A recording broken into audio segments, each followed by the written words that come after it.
Anyway, let's watch Scott Jennings try to inject some reality into this circus. Let's go. Up with it about how Pete Hegseth seems to be pushing them out of leadership roles, including a woman who was up for a top position in the SEALs and was kicked out, or was passed over for her promotion.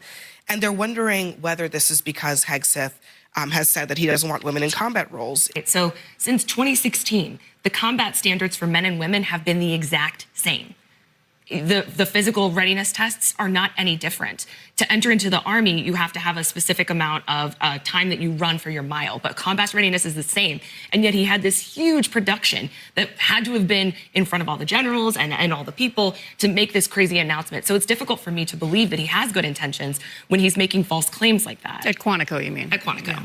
So do we know from our reporting why the person in question was removed from command? Was there does anybody give a real on-the-record reason, or just speculation? The only statement we have from the press secretary of the Pentagon is that women are excited to serve under the strong leadership of Secretary Hegseth and President Trump. Our standards for combat arms positions will be elite, uniform, and sex-neutral because the weight of the rucksack or human being doesn't care if you're a man or a woman. They didn't provide any examples. But the personnel case we're citing here about the Navy SEAL, we don't know if that had anything to do with standards or not, do we?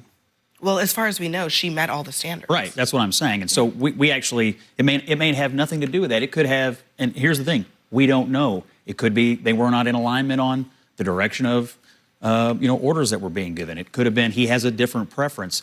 The problem with this story is that there is speculation. You said it feels like this, but we don't know what it actually is. And I would just say, in cases of personnel, this happens all the time. You guys see how silly this is? CNN calls what we just watched breaking news. Her big scoop, someone's wondering about something, and that somehow makes national news. What is happening? Scott Jennings asked the only question that matters.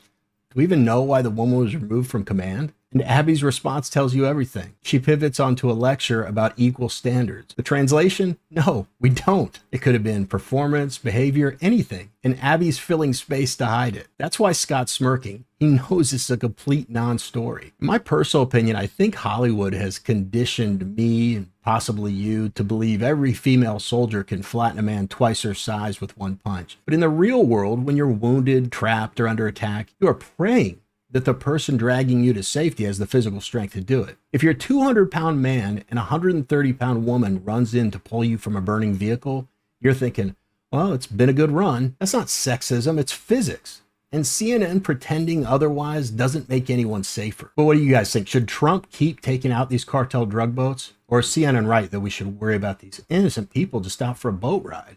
Let me know in the comments. Anyway, that's it for this video. No announcements today. Thank you all for taking some time out of your day to watch my video. It means the world to me. I hope you're all having a great week.